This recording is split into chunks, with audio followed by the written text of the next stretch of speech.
A little dab of grease would work, yeah, too. So anyway, just light grease. All right. Engine block core plugs or freeze plugs, quote unquote, are designed to protect the engine in the event of freezing. That is true. They'll pop out. Is that true or is that false? I ain't got no experience with freeze plugs. Nope. You got a freeze? I can fix that. All right. We got to freeze plugs in that van. That's what you want me to do. Another thing it needs doing. That's right. That statement is patently false. They are not. They call them freeze plugs. Sometimes, whenever you know what water does when it freezes? Yeah. It expands 9% by volume, and sometimes it'll push a freeze plug out. I thought it pushed they was designed to push the freeze plug out so the block wouldn't crack. Actually, those plugs are in there to stop up a hole, and the hole was in there because whenever they cast the block, it was they were holding it with those places. And they're exactly the right size. And they put those expansion plugs in there just to stop up that hole. Now, they're cadmium plated, but over time, if the cooling system's not properly maintained and somebody's got it where air can come and go as it wants to, they'll wind up in a situation where that cadmium plating will eat off of there and it'll start leaking. You've seen leaking freeze plugs here that we've had to replace and all. So freeze plugs, all they are is just plugs to cover up a hole? They're just there to stop that dadgum hole up. They're not going to protect anything from busting the block if it freezes. Ever so often, they call them freeze plugs, and that was the old myth a long time ago. Another myth that you're going to hear people talk about if you listen to some of these people that are semi-old timers is they'll try to claim that if you use Quaker State oil, it'll sludge up your engine. That's a bunch of hogwash. If you change the oil, it doesn't matter if you use Quaker State or any other kind. But a lot of these people that started that nonsense would just crank their car and drive it to the store and back every day, and this water that was blowing by the rings that they were making would mix with the oil and sludge everything up. It was the way they were driving it. It wasn't Quaker State oil, And I knew about a guy one time that was in a position of being a shop foreman, and he made some mention of Quaker State oil because he kind of bought into that hot nonsense. And that got back to Quaker State, and they came down on him like a hammer. Boy, they said, you never say anything. There's no clinical proof, and they just got a bad rap. I mean, Quaker State got a bad rap on their oil, and nothing wrong with that Quaker State oil. It's good for 4x4. None of them much. It's good for just about anything you want to use it in, But like I say, it got a bad rap. It was really widely used by a lot of people in the South, but a lot of them, Grandma and Grandpa, they'd run a mile and a half to the store and back, wouldn't let the car get warm. Then they got sludges thick all over the place, Yeah, never go past 30 miles an hour. Yep. That's probably wanting something. Converters normally present some restriction to the exhaust flow. Is that true or is that false? Catalytic converters. That is true. That is true. They have to. There's no two ways about that. They're going to have a little bit of restriction to it. I tell you something that made me sick that I saw. I mean, in my mind, if I've got a brand new pickup truck, I want it to be like brand new. Well, I saw a guy one time that bought a brand new pickup at the Ford place, and he was working there at the Ford place, and the first thing he did was cut the young catalytic converters off of it and put straight pipes on it. I thought, I'm going to mess up a new truck like that. I mean, is the truck going to be worth any more when you get through with that? If I had two pickups sitting here, let's say I liked the Chevrolet truck, and there was two 2000 model Chevrolet pickups here, and one of them was just like brand new, and the other one had been changed and had different wheels and had a different stereo. Somebody wired into the dash and had fancy exhaust and chrome and all that stuff on it. And both of them were the same price, and both of them had the same number of miles on them. Let's say both of them had 60,000 miles on them or something like that. And both of them were like $6,000. They were just alike. This one here had the original wheels, the original hubcap, the original radio, the original exhaust, original everything on it. This one over here, some, hot shotter had, jacked it all up with 22-inch wheels and all this kind of stuff, and, wired a, big bumping, thumping stereo up in there like that. Which one am I going to buy? I may want a modified one, but I'm going to buy the one that hadn't been touched because I want to make my own modifications. I don't want the ones that he did. There you go. It doesn't make the truck worth any more to anybody but you, is all. That's okay, but when you get ready to sell it... I'm like that, too. I like my car to be original. Yeah, I like for the thing to be just like it is when it's new, pretty much. Now, I put a different radio in my truck, but I did it in such a way to where I could just unplug that radio and put the original one back in there. I got all my original radios, yeah. I think. Yeah. You think? Uh-oh. I bet I can find one you don't. No, not really. Depends if you get somebody to pay more, but honestly, if you change the paint color on your vehicle, it'll lose like 15 to 20% of the value. Yep. Yeah, you want original paint. Or if they know that the speedometer's been replaced, Right. I think it'll lose that much too. An exhaust leak near an oxygen sensor can create drivability problems. Is that true or is that I false? think so. An exhaust stream has got high and low. Just set that out of the way, Johnny. It's got high and low pulses.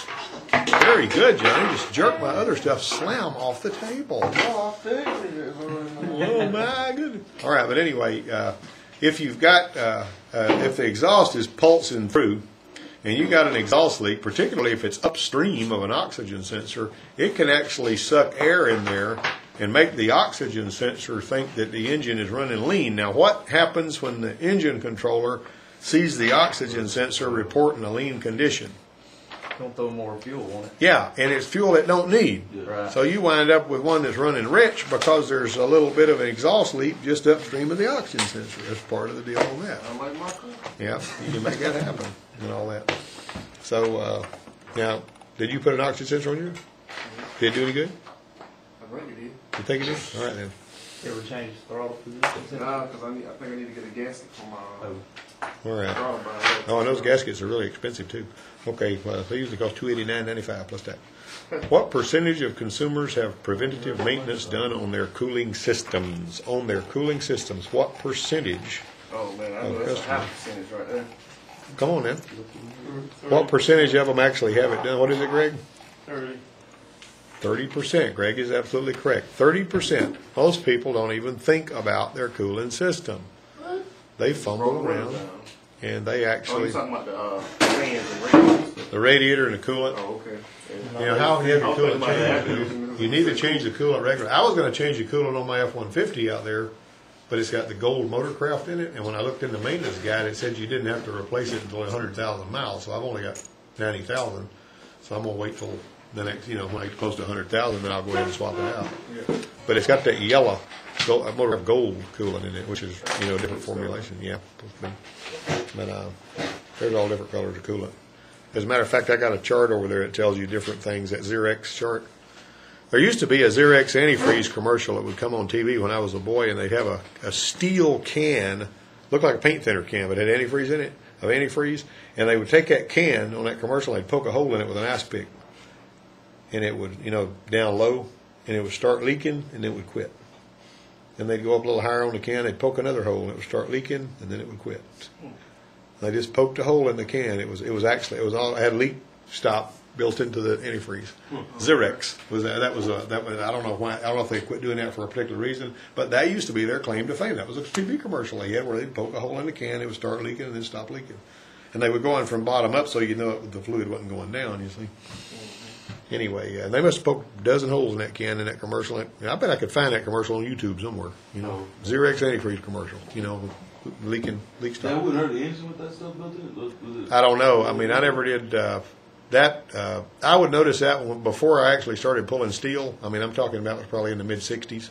You know, when I was still just a very young boy, I would see that. You know, and I loved to watch that commercial because I thought it was cool. You know, everything was black and white at our house then because we had no color TV. I got a question for you, Mr. Richard. I Right. saw it on the speed channel last night. I was just wondering, they say if you don't have it exhaust, it'll burn up a valve, but there was this guy on there talking about it, and he said that's used to be when it had leaded gas, when leaded gas was used because it wouldn't coat the sealers or something like that. But No, what they're talking about doing is, and what these guys would do, like you see these yo-yos that come to town, and they're wanting to, you know, somebody says, hey man, you want to race, you know, back when they used to do all that street racing crap and all that.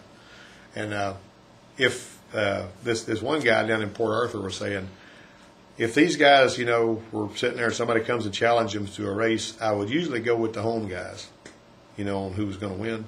He said, but if the guy that they were challenging said, let me go by and see my girlfriend and pick her up or whatever, and he says, I didn't ever go with the home guys because these guys over here, what they do is they go and they take the exhaust, slam off the car. I mean, just all the way up to the head, just pull the exhaust, slam off. And they would drive it with, you know, have absolutely no back pressure at all. And they already had a hot rod car. But what they would have to do as soon as they got through with the race is they had some blocks of wood that they would jump out and drive up in the head real quick to keep cold air from getting in there and warping the valve stems.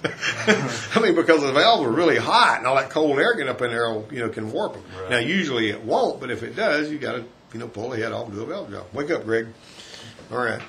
Now then, what we got here, we got a technician. A says, Ford Mustang with open heads. Yeah. You run a Chevy Camaro with open heads. The Camaro will have more horsepower than does with exhaust on it, Mhm. but the Mustang will have less horsepower because Yeah, Mustangs have to have back pressure. there's a Chevys lot don't of have to. dynamics at work in this high performance engine stuff, and so there's not one size don't fit all on that kind of thing. You can't.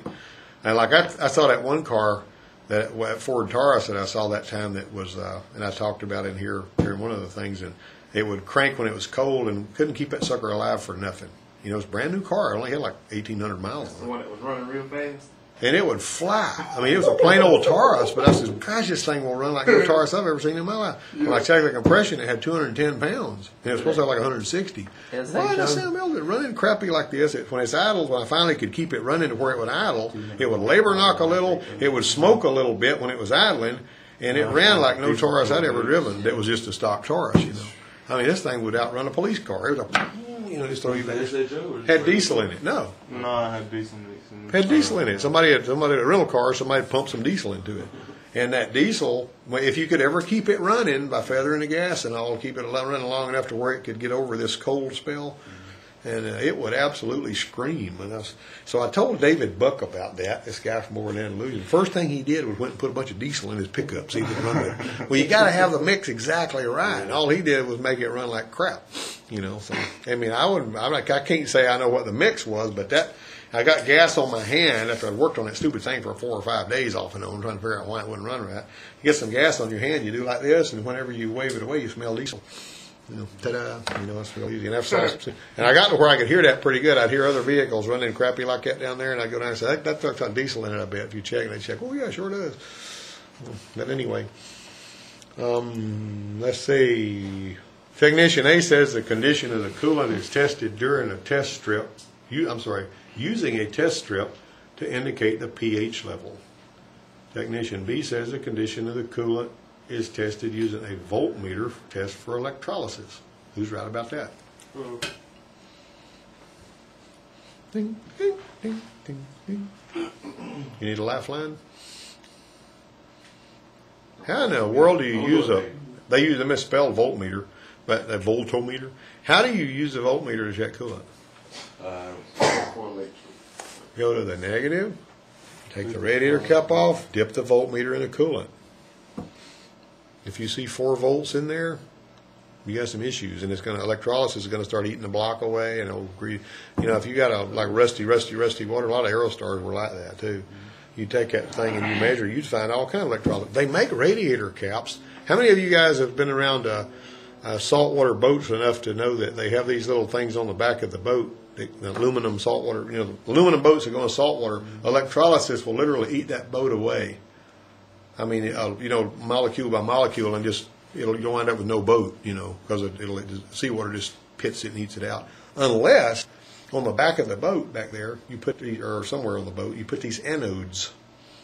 And what those anodes do is the saltwater electrolysis tends to, because there's a little bit of electrolysis going on in saltwater. There's some voltage there. You know how you can take a lemon, a brand new fresh lemon, and set it right here and stick voltmeter on both sides, and you got voltage. You know that? I can believe that. Yeah, you could get you like an LED or something if you stick it in there and you'll see it burn. But because of the acid, it's like an electrolyte battery. What's a battery got in it? Acid, right? All right, so you got some natural electrolysis going on there. It's transferring, ions and all. But anyway, the point is, they put anodes on the back of these boats. It looks like a piece of lead, and it's insulated from the boat, but it's mounted close enough to where the electrolysis from the seawater eats the anodes away and leaves the boat alone. Now, if you look at an aluminum boat that goes out into saltwater, you'll see these funky-looking, rough-looking lead things that are mounted on the back of the boat, and they may be mounted like that or around us, whatever. But I've seen them, and I've heard talk about them when I worked down in that industry, oil industry. But they have radiator caps that you can buy, and I could probably pull one up on the internet if I look. It's got an anode on the radiator cap to keep electrolysis from gobbling up the engine block. If you have a problem with that and you can't figure out what's wrong, you change the coolant. Sometimes it'll still have trouble. Make sure the grounds are hooked up and all. I mean, there's a lot going on there. But anyway, this little anode on the radiator cap, it's constantly chewing it away, and your coolant stays pretty and clean. It doesn't need to block. So I would say technician B is right. So would you use a test? What is the pH level? Who can tell me what that is?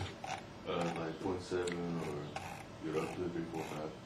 What is it now? I'm sorry. So the highest level is 14, and then anything past 7 is acidic, and anything below 7 is base, right? No, actually, below 7 is acid, and above 7 is alkaline. It's one. Yeah.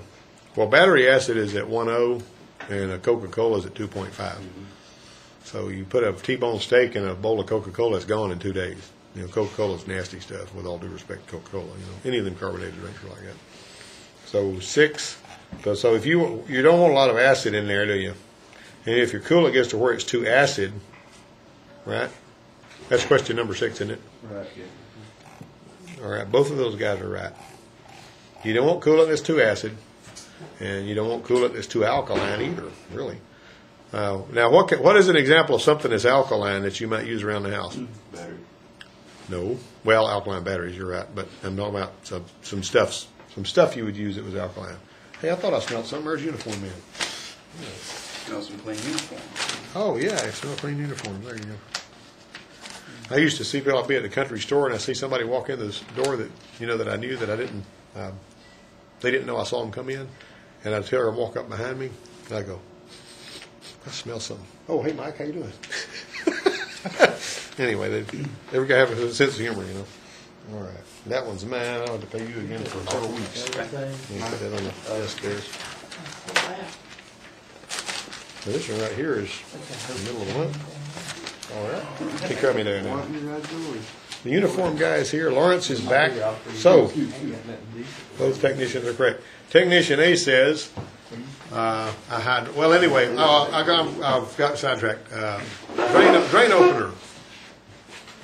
Drainer. Alkaline. You think it's acid, don't you?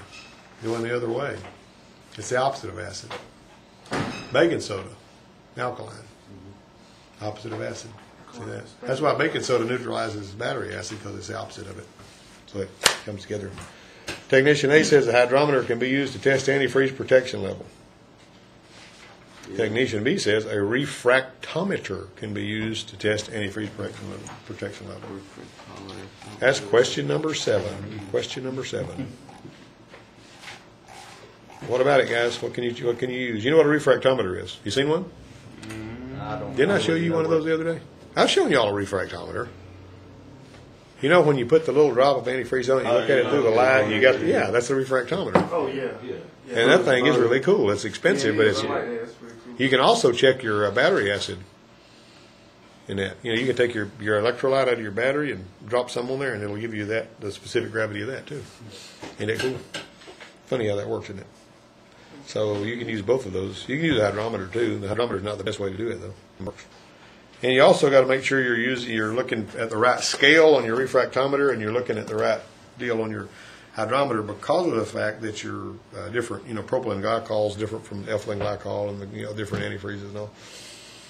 When pressure testing a cooling system, the technician should pump it to what? That's number 8. Anybody know? Anybody got a clue? 15 pounds. 15 pounds. What about the cap indicated pressure? Because some of them actually, like some of these foreign vehicles, these have 12-pound caps on them. So there's a reason why they put a 12-pound cap on there. If you overdo it, you may wind up with some issues. Now, for the boring video voice again. The catalytic converter works to reduce the emissions of what? O2, HC, and NOx, or HCCO and NOx, or HCCO2 and NOx, or HCHG and NOx. What in the Sam Hill is HG? You guys know that. Hydrocarbon is HC. What's HG? That's the elemental symbol for something on the table of elements. Didn't y'all learn the table of elements in school? We did. But don't you remember that? Don't you remember what HG was? Oh. What's Fe? Iron. That's right. No, I feel stupid. HG mercury. But you're not got mercury. Huh?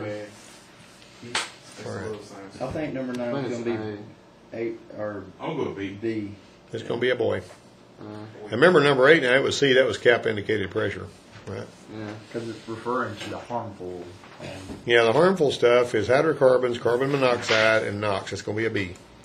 During snap acceleration of the engine, the exhaust back pressure should not exceed what? Snap acceleration? Yeah, snap acceleration is boom when you pop it wide open throttle for just a brief second. I'm not talking about holding it down, letting it thunder. Now that's what you got to do on a power stroke for 3 minutes, but leave the building like Elvis when you do it. That's what I do at the red light. Yeah. Pull the side wheel. But anyway, on these right here, what's it? It's not supposed to go over what? On 10, number 10, and that's going to be. I've got an exhaust back pressure test. Is you screw the oxygen sensor and put a little fitting in there and slide it on that. And what happens is the people at the muffler shop, you know what they do? They take to check that exhaust back pressure, they take a 1/8 drill bit, and right in front of the catalytic converter they bore a little 1/8 hole. And they take that hose for that catalytic converter, for the exhaust back pressure gauge on it, and they hold it up to that exhaust and they see where that needle goes when you're giving it gas. And we've actually done that here when we had one that was smacking us around. Now they'll tell you that you can find a bad catalytic converter. You may have even seen this in some textbooks and stuff. Take your temperature gun, they'll say, and shoot in front of the catalytic converter and behind the catalytic converter. And if it's hotter behind it than it is in front of it, it's okay. If it's hotter in front of it than it is behind it, it's bad. Now that is a 50% test. And the reason I'm saying it's a 50% is not a true 100% of the time. On the other end, like on one end, it is true. If it's hotter going in than it is coming out the back, the catalyst is definitely bad. However, let me qualify this. If you take your temperature gun and you shoot it in front of the catalyst and it's hotter behind it than it is in front of it, that doesn't mean the catalyst is good. That is very important, and I've never heard anybody teach it that way before. I'm not saying they're not, but the fact is that is a test that can only be depended on if the if the exhaust temperature is hotter before the catalyst than it is behind it. Now, why would it be hotter in front if it is behind it on a bad cat? If it's stopped up, all that engine heat's building up in front, can't get through it. That ain't complicated. That was just one of my Cherokee. I couldn't figure out what was wrong with it. It was just that. And I sold it for like $500. Yep. It didn't fix like that. Yep. What you can do is you can take your, but I mean, I had one, we had a Chevrolet over here one time, a Monte Carlo, and it wouldn't hardly go 45 miles an hour, like that. And so, we check vacuum, engine vacuum, and it's kind of hard to do. You're supposed to bring it up and see if you're looking at engine vacuum, if the engine vacuum drops and then recovers, then you pretty much okay. But if it drops, it stays dropped. If you put your vacuum gauge on it and you put it in drive and you hold the pedal down, it's going to stay down. If it acts like that when it's in park or neutral, then you've got exhaust problems, or you can have really late ignition or valve timing. But typically, so we're looking at that. So I say I couldn't definitively see anything wrong with the vacuum. The rev limiter on that one was set at about 4,000, and so you wind up with whenever you're trying to make this happen and all that. So I said, well, we can't go that route anyway. So under there, I shoot it with a temperature gun, and it's hotter behind the converter than it is in front. And I kept fooling it. I know there's something going on with this exhaust, but this test right here is the converter is actually passing enough exhaust through there to where it's not. So anyway, I got the little 1/8 drill bit, because the reason you use a 1/8 drill bit is you can get a 1/8 blind pop rivet and put in there, stop that hole up real easy, and they hurt a dadgum thing. All right, I have seen people do that with gas tanks on. That's hogwash. I mean, drilling a hole in the gas tank to drain it, pop rivet in it. I know people doing that. Don't go there. It's bad. I mean, there's one guy at a school I went to, a dealership school one time, said, "Well, I drilled a hole in the gas tank," and all the other guys were going, "Oh, he was like he did it all the time," But anyway, so I said, "Well, I'm gonna drill this hole in." I got Jesse James Duke, the boy that's on the picture out here. I said, "Okay, let's hold this pipe up against there and see what we read." So, and I just got one of these little fuel pressure gauges that we got, and because we didn't have the exhaust back pressure gauge at the time, but the fuel pressure gauge will read what? About 25 pounds. I'm talking about the one that's a vacuum / fuel pressure. Oh. The old fuel pressure gauge, the old vacuum gauge has got fuel pressure on the other side like we got. Mm-hmm. All right, so we held it up against there, and we gave it just a little bit of gas, or we maybe even had it idling, I think. But we was in the car, and it was real hot under there. You know, and his eyes were real big because it was hot.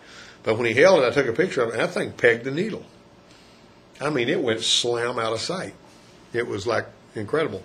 So the other one, you remember we were checking the exhaust back pressure on this Pontiac Aztec out here, and it didn't have 2 pounds.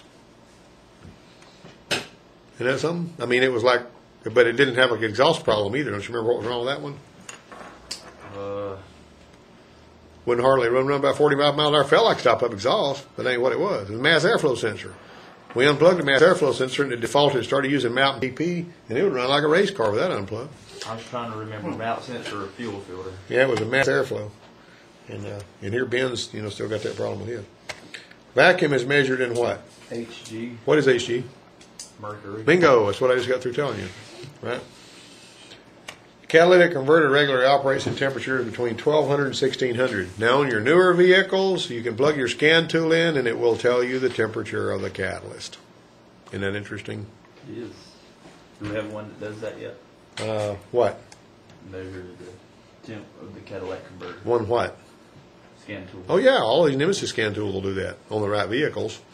If you go into the enhanced, like on my Ford, you'll see catalyst temperature. All right, so the number 12 is what? What is it, Greg? Number 12 is a boy, 2,000 degrees Fahrenheit. They can exceed 2,000 degrees. All right. All right, now these are fun. One common cause of engine overheating is blank in the system. Maybe air. Yeah, if it's airbound, it's going to overheat. I tell you something else that'll happen.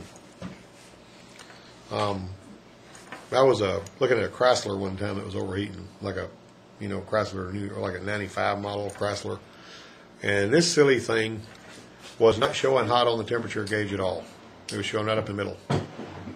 When you cranked it up, it would percolate and make air and all this kind of junk. It's not showing hot.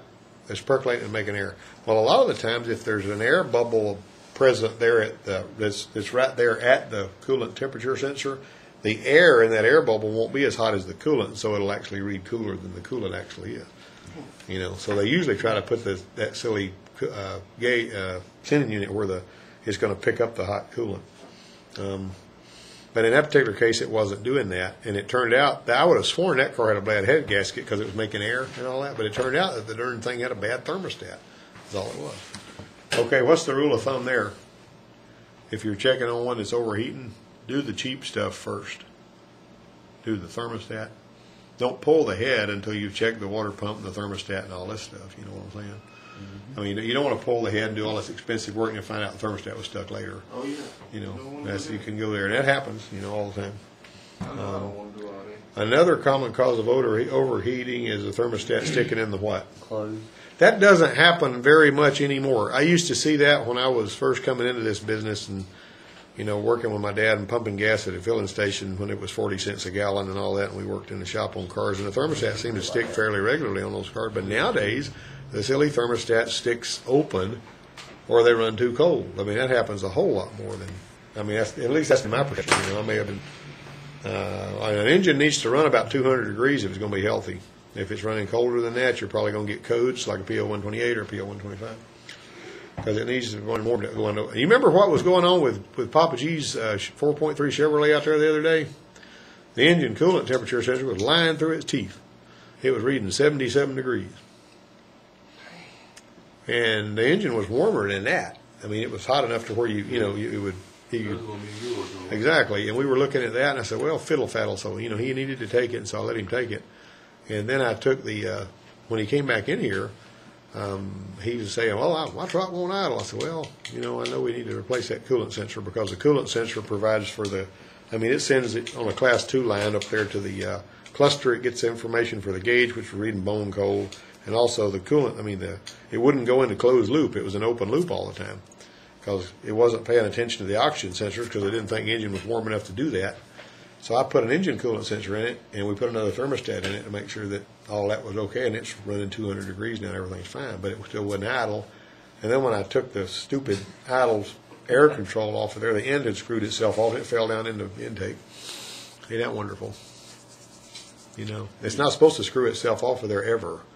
But I dug and hunted and poked around, blew around in. I pulled the upper intake off, and I blew around in there with air, and I never could find that daggone thing. But I said, well, it's made out of plastic anyway. You know, and this truck's got 250,000 miles on it or something. And Papa G just put it around the campus on it usually, you know. You know, if it starts knocking, we'll put a motor in it or something. I mean, I couldn't hardly do that with a customer vehicle, but it belonged to the college, you know, so it irritated me. And he may not, it may lay in there, and I don't know where, it had to go in the intake, but I don't know where it went. Because I dug and looked, and those runners that go in that one side go all the way to the other side of the motor, and they're like a sliding board, you know, when that thing hits, it's going to shoot all the way over. And probably somebody, you know, 10 years from now, take that motor apart, and that thing be laying on top of the valve, all melted into a puddle. Yeah. You know, whoever knows. But it's too big to go past the valve cylinder anyway. Okay, technicians should be cautious when working under the hood because a blank fan could start at any time. Cooling fan? I'd say that the cooling fan is the only good answer to that question. A blank is a bulletin that manufacturers publish when there is a common problem for which an effective correction has been identified. TSB. That is true, sort of. Sometimes they'll publish TSBs trying to fix something that they really don't know what to do with. And an example of that was when they started putting olefins in the gasoline, and that olefin was supposed to keep the injector clean. But what it would do is, and it was really good, it really absorbed octane well, you know. The octane and this stuff was real friendly with each other. And this stuff would shoot in there, and it would clog up the injectors, and it would pile up on the valves. And when it piled up on the valves and clogged up the injectors, we would wind up having to, clean the injectors, and we'd have to take these walnut hull blasting thing, pull the injectors out, put a vacuum attachment on the manifold, look down in there with a borescope and see if the valves were all fouled up before we'd clean them by blasting them with them walnut hulls. And then when you crank the engine, the walnut hulls would burn up and go out of there, and it smelled like you had a fire going in your fireplace there, you know. Some of the walnut hulls would get under the valves and hold them open, and you'd have misfires and all that. And then it would clear all that mess out. You'd have a good running motor. But the fact is, the technical service bulletin Jeep came out with. See, Ford came out with a fix for that and sent us that walnut hull blaster. You know what Jeep did? Jeep came out with an engine controller that would just saturate those deposits when you're first starting it, and then it would move on. And so I said, I know that the Rangers and all are giving us trouble, and we've been walnut bead blasting them, but Jeep's got this same problem, and they're having us put this $600 engine controller on there. And I said, why don't I figure out a way to carbon blast one of these? This air traffic controller out there. I said, now this is going to, if we fix this the way that Jeep would have us to fix it, putting this engine controller on there is going to cost you X number of dollars and all that. I said, if you'll pay 3 hours labor, I'll go ahead and do what we've been doing on the Fords and see if that takes care of it. He said, well, I'm willing to try anything. So I pull the injectors out, and I put that vacuum attachment on the manifold, and I I looked with my borescope, and I blasted those things with those walnut hulls, and that thing ran like a brand new truck. He was so happy with that. But if you get puffy deposits on those valves, it ain't going to run good when it's cold, especially if they're olefins. But they quit putting the olefins in there later. They had the idea when they first put them in there, they were needing to keep the injectors clean, but all that stuff did was cause trouble. And that was in the late 80s. We fought with that for a while. Oh, anyway, the point is the technical service bulletin that Jeep came out with to try to fix that didn't fix it worth a flip. People were doing all kinds of stuff to try to straighten that problem out, but it was because of what they were putting in the gas. A blank leak can cause rough run installing and misfiring. Vacuum, maybe? Well, that's just really a sort of an ambiguous question. There's a lot of answers that could be right on that, isn't there? What the answer they're wanting is vacuum leak, but couldn't a fuel too if it was leaking in the right place? Couldn't a coolant leak cause that if it was leaking in the right place? We talked a little bit about this before, but this is engine repair class. I'm going to hit you guys with this. You have a situation where engine starts up and runs, it misfires for a little bit after you first start it in the morning when you're leaving the house, and then it cleans up its act. Johnny, you're probably going to run into this sooner or later, especially if it's a 4.2 or a 3.8 or something like that. Like let somebody say, my car skips a little bit when I first started up, and then after about 45 seconds or a minute, it cleans up its act and it's okay. And then you drive the darn thing, and it runs just fine. Mm-hmm, yeah. And you the next morning you park it, and then you crank it up, and it's going, and then, you may even tell you what cylinder. Usually it'll be on 1 or 4 on one of those engines. All right. So what you do, anytime you got one that's misfiring, if it's cranking hot and misfiring, if it's cranking cold and misfiring, you switch the dadgum car off and you yank the spark plug out, you see which one of them is misfiring. And if you wait till it clears up, everything's going to look pretty much the same. You know what I'm saying? Switch it off while it's misfiring, yank the plug. If you see one that's steaming and wet with antifreeze, you know you got a head gasket or a cracked head. That ain't complicated, is it? If you see one that's all sooty and wet with dripping with gasoline, you got an injector. That ain't complicated, is it? Don't know anybody else that's ever taught that. But I mean, that's the way I did it when I did it at the Ford dealership. You know. So, I mean, there may be other people teaching it, maybe people doing it, but I didn't learn that from anybody but just deciding to try that. There was a Thunderbird one time that the guy was driving, a beautiful, well-maintained Thunderbird that he had. It wasn't all that old. And he was a real, I don't know, he was like retired military or something, real intelligent guy, kind of tall, you know, distinguished looking. And he says, I got to spin this thing for 30 or 45 seconds before it fires up when I park it hot. And I said, really? And he goes, yeah. And so I'd fool with it a little bit. And he said, most of the time you just breathe on the key and these Fords are running. I mean, you don't have to go, so I fought with that a little while. And what I found on that one, when I pulled the injectors out of it, and I pulled them out so that they were all still in the rail, 3 of the injectors were just as pretty and clean on their tips, and all the rest of them were dirty. What does that mean? That means all 3 of those injectors were dripping fuel. That means it wets the dadgum spark plugs, and when you're spinning it over, it eventually dries them off and they start firing. See what I mean? That's how that kind of thing works. Pull the injectors out, see if any of them are pretty and clean on the tip. If they are, they're dripping. That's not hard to find. You don't see a lot of that, but when you do see it, when you're at the dealership, you see a lot of stuff. See, a lot of people drive their car 100,000 miles and never have nothing else except oil changes because that's all they need. I almost never see a check engine light on anything I got. But the ones you see in the shop, check engine light, you know, you're thinking it's a big problem.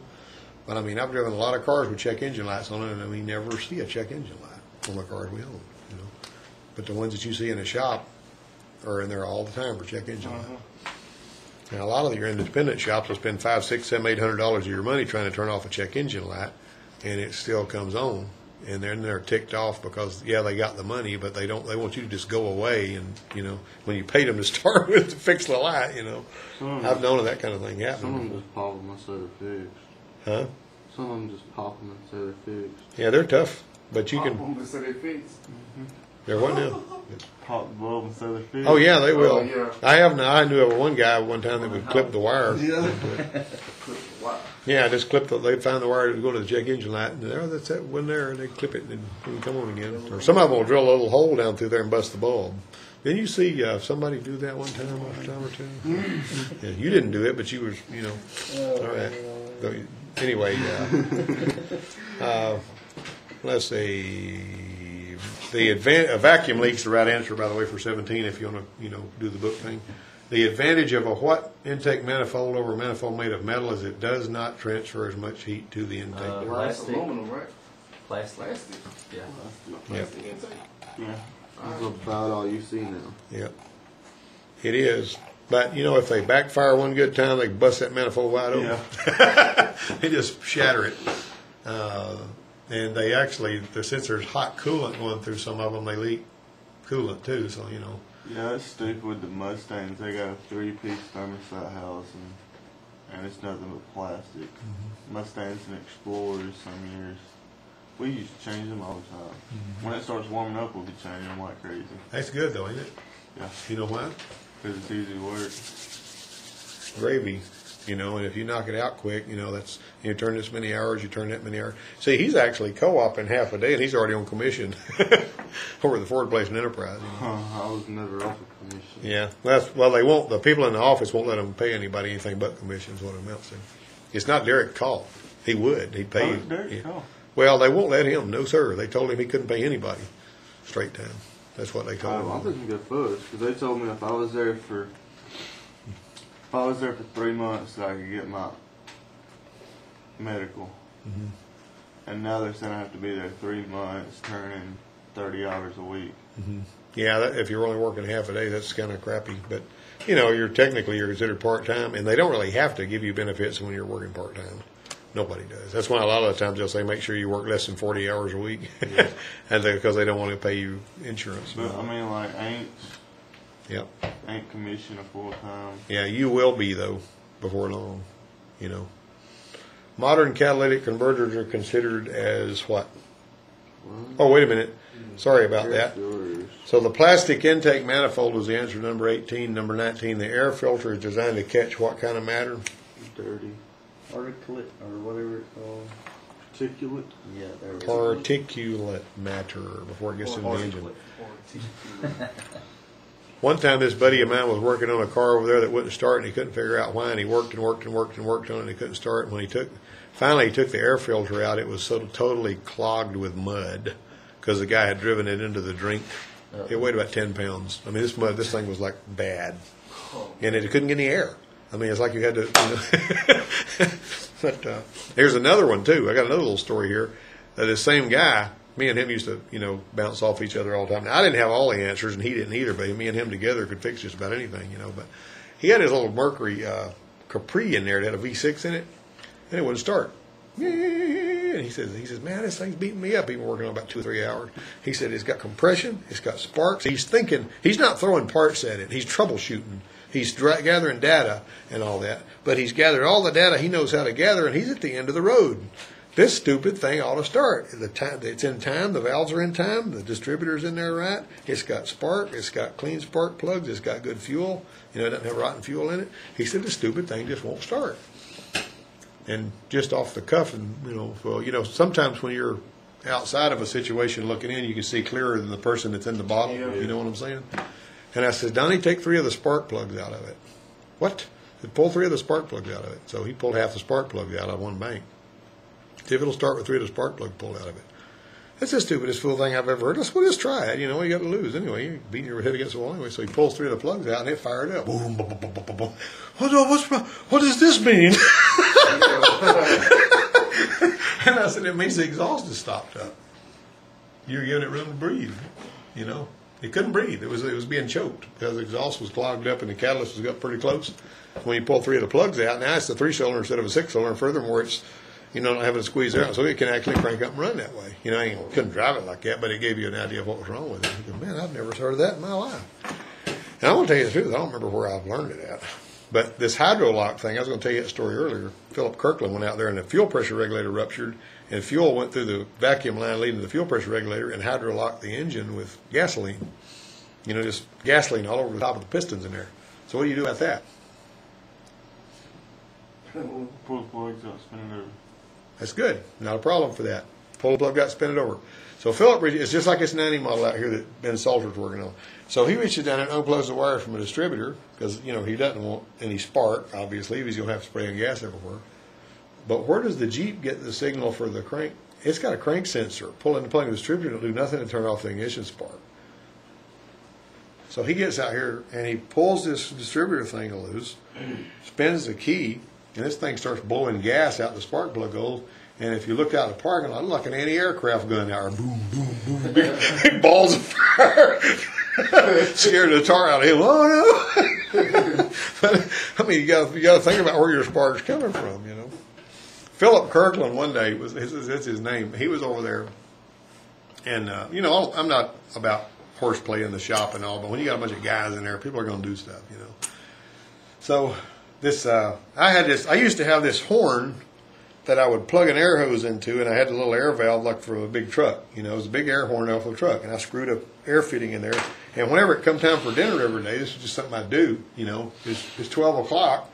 I'd plug the air hose in, and I would take and squeeze the thing and hold it up in there and go, wah. That was the lunch whistle. I didn't have to do that, but I just did it for the fun of it because I like blowing the horn. And so Philip, it was fun. People seemed to appreciate it for a while. But anyway, Philip Kirkland's over here, and it's getting dark. It's winter time of the year, and he's letting the car down off the lift. And there's a big wrecker coming by outside the doors. My stalls where you pull in off the lot, and his stalls you come down the center of the shop and go in. And so I'm sitting over here, working on something at my toolbox. And the guy that's helping me is a guy named Larry Sellers that was a laid-off aircraft mechanic. I managed to train a lot of laid-off aircraft mechanics. They couldn't fix a car worth of crap, but they were laid-off aircraft mechanics. But anyway, And Larry was a good guy. I liked him, but anyway, he's over there, and Philip Kirkland's over here, this sort of skinny guy, with long, scraggly hair, kind of big eyes with a baseball cap on. And so he hears this wrecker of ours. We had a big wrecker that we hauled semis with when we were pulling them in to work on them. And it was coming by the door up here, going, finally getting closer and closer. And the beacons were rotating, and you could see them hitting stuff coming up and all that. And we didn't even think about any of that. But Larry Sellers gets this horn, and he plugs the air hose into it, and he's sneaking up behind Philip like that. And I saw him just about to pull the trigger on that horn, And meanwhile, Philip is listening to this truck's getting louder and louder, and he's trying to figure out where it is, because it sounds real loud coming by the door. You know how it sound, Kerry? And Larry goes, wah. Well, right before he did that, I said, look out! And Philip's eyes glazed over and his knees buckled. He just knew he was about to get run over by a big truck. that air horn was right behind him. You're already looking for the truck. It's right there. And well, when somebody thinks something's going to happen, and then you give them another piece of information that seems to indicate that's about to transpire, he's like, oh no, I'm going to be flattened by a semi. Well, there's no way I can get into that shop. Scared the two out of him, though. Of course, he got me a time or two, too. I stacked me some barrels, some cans up and everything. I had me a carburetor I was rebuilding. I had it in the, put me a long bolt in the vise, and I had it sitting on there with a little nut on it where it's staying. You're working at those links, and it's the float and all this, and fooling those jets and everything. And just, to kind of get comfortable because you're going to be there a while, Yeah. And I balanced these buckets on top one, and I'm sitting on them. Had a car over here with the injector cleaning on it, it's running like 1,500 RPM with the injector clean machine hooked up and all that chemical going through those injectors. And you got to kind of pay attention to those because sometimes the exhaust will reach the flash point of the gasoline. If there's a little gas leak there, you'll start a fire. So you got to be watching for a fire. I used to set one on fire about once a year over. But anyway, I'd sit there and I'm watching this. I'm working on this thing, and Philip looks past me at that car over there. That the engine that's doing that, and he goes, "Hey, hey, hey!" Well, I turned around to see what was going on and fell off the doggone thing I stacked up and staggered halfway across the stall. He goes, "Yeah, I finally got you, didn't I?" Because I don't usually jump when anybody got me, but I just knew that the car done caught fire. But I was halfway expecting something anyway. But modern catalytic converters are considered as what way catalysts? Three. Why? Why are they called three-way catalysts?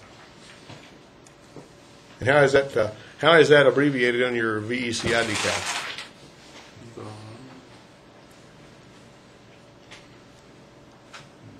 How many gas? You just talked about the gases a while ago. What three gases? It's the three gases that's taken care of, right? Yeah. Well, actually, particulate matter. Hydrocarbons, which is parts per million, and then your carbon monoxide and your oxides of nitrogen. So if it takes care of all three of those, it's a three-way catalyst, right? All right, are y'all happy?